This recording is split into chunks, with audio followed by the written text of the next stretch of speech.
Hello everyone, this side CA Ujjwal Chaturvedi. Hope so आप सभी की प्रिपरेशंस अच्छी चल रही होंगी और CA final and CA inter exams जो कि स्टार्ट होने वाले हैं 1 से 2 दिन के अंदर। तो इस वीडियो में मैं बात करूंगा कि कैसे आप अपने आने वाले एग्जाम्स में हर पेपर को 100 मार्क्स का आप अटेम्प्ट कर सकते हैं विद इन 3 आवर्स।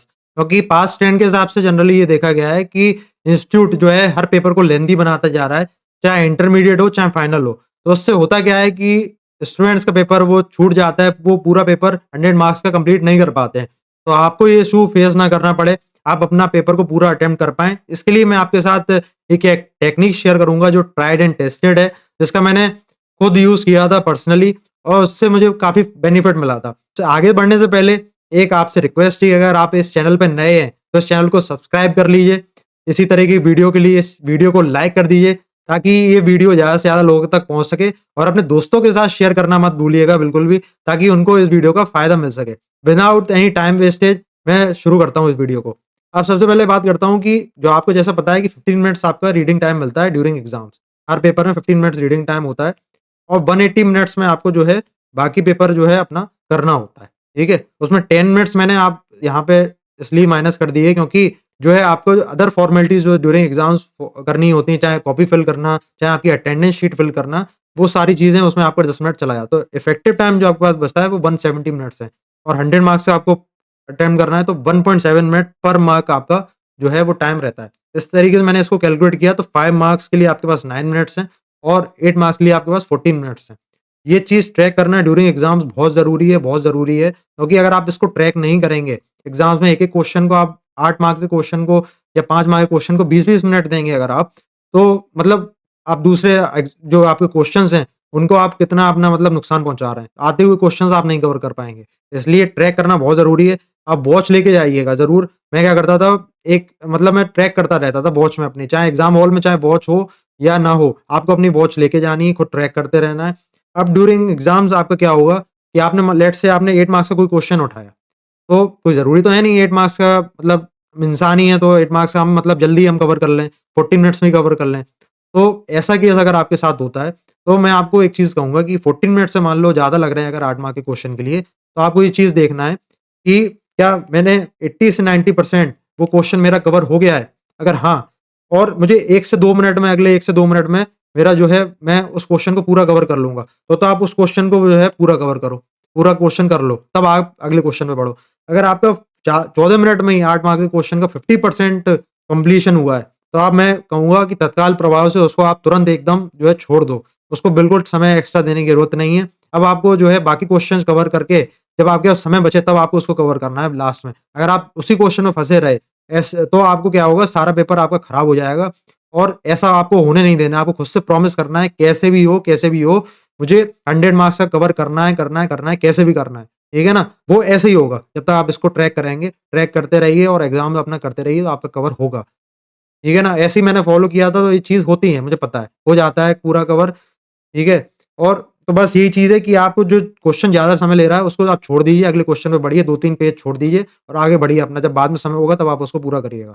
अब ड्यूरिंग एग्ज़ाम्स मैं आपकी बात करता हूँ कि सीक्वेंस क्या होना चाहिए आपका, कौन-सा क्वेश्चन आपको कैसे कवर करना है, पहले करना है, बाद में करना है, कौन-सा क्वेश्चन क्या करना चाहिए और कैसे अप्रोच करना है। अब ड्यूरिंग एग्ज़ाम्स आपका जो है डिस्क्रिप्टिव क्वेश्चन्स आते हैं, वो 70 मार्क्स के होते हैं और एमसीक्यूज़ जो है वो आपके 30 मार्क्स के होते हैं। तो इसमें आपको क्या करना है कि अब 5 आउट ऑफ 6 जो 6 क्वेश्चन होते हैं डिस्क्रिप्टिव में, उसमें आपको 5 क्वेश्चन अटेम्प्ट करने होते हैं। फर्स्ट क्वेश्चन जो है मैंडेटरी होता है। तो अब इसमें आपको क्या करना है, ये पूरा सीक्वेंस है। इस तरीके से इंस्टीट्यूट जो है क्वेश्चन पूछता है। 40 मार्क्स का पहला क्वेश्चन, 10 और 4 मार्क्स का दूसरा क्वेश्चन, ऐसे ये पूरा ट्रेंड है जो इंस्टीट्यूट फॉलो करता है। ठीक है ना? तो इसमें अब आप क्या कीजिए कि आपको पहला क्वेश्चन तो 15 मिनट्स में कभी नहीं देखना, ये चीज़ आप ध्यान रखिएगा। ठीक है ना? पहला क्वेश्चन आपको छूना भी नहीं है, बिल्कुल देखना भी नहीं है। क्योंकि अब आप ये देखिए कि पहला क्वेश्चन जनरली जो है लेंथी होता है। मैं कहता हूँ कितना भी आपको आता हो, पहला क्वेश्चन आपको हमेशा लास्ट में करना है। क्योंकि आप पहले क्वेश्चन में अगर फँस गए, तो बाकी के क्वेश्चन जो आपके जो हैं वो किसी भी तरीके से पूरे हो ही नहीं पाएँगे, ठीक है ना? तो इसलिए आप उसको लास्ट में कीजिए। आप क्या कीजिएगा, पहले क्वेश्चन आप 15 मिनट्स में लास्ट से पेपर पढ़ना चालू कीजिए। 6th क्वेश्चन आप पहले देखिए, 5th क्वेश्चन पहले देखिए, क्योंकि वो जो है वो देखा गया है कि ईज़ी होते हैं वो क्वेश्चन, वो ज़्यादा हार्ड नहीं होते।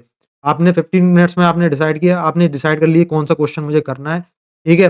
अब क्वेश्चन आपको क्या करना है, कैसे क्या ऑर्डर फ़ॉलो करना है आपको।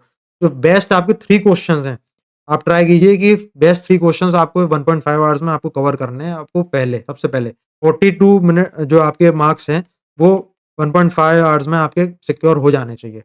फिर उसके बाद क्या है, आपको बीच में एमसीक्यू करना है।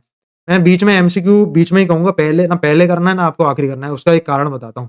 देखिए, अगर आपने एमसीक्यूज़ पहले कर लिए और खुदा ना खास्ता वो अगर मान लीजिए वो डिफ़िकल्ट आ गए या हार्ड आ गए, तो आपका जो बाकी आते हुए क्वेश्चन्स हैं डिस्क्रिप्टिव के, आप एमसीक्यू में उलझ गए और बाकी क्वेश्चन फिर आपके खराब हो जाएँगे डिस्क्रिप्टिव वाले।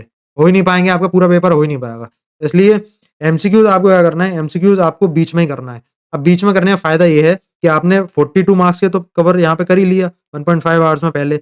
अब एमसीक्यूज़ आपके मान लीजिए ईज़ी आ गए, तो ईज़ी आपकी मौज हो गई आपकी बिल्कुल एमसीक्यू 30 मिनट में ही आपके पूरे कवर हो जाएँगे 30 से 45 मिनट में ही, ठीक है? उसको तो आपको फिर मौज हो गई आपकी डबल बेनिफिट हो गया 42 मार्क्स मार्क्स वहाँ कवर हो गए आपके और 30 में से आपके मैं कह रहा हूँ 20 से 22 नंबर तो वैसे ही आ जाएँगे एमसीक्यूज़ में, अगर ईज़ी आ गए तो, ठीक है? और वही अगर डिफ़िकल्ट आ जाता और आप पहले उठा लेते एमसीक्यूज़ को, तो आपका पूरा पेपर खराब हो जाता। इसलिए आपको बीच में ही करना है हर पेपर में।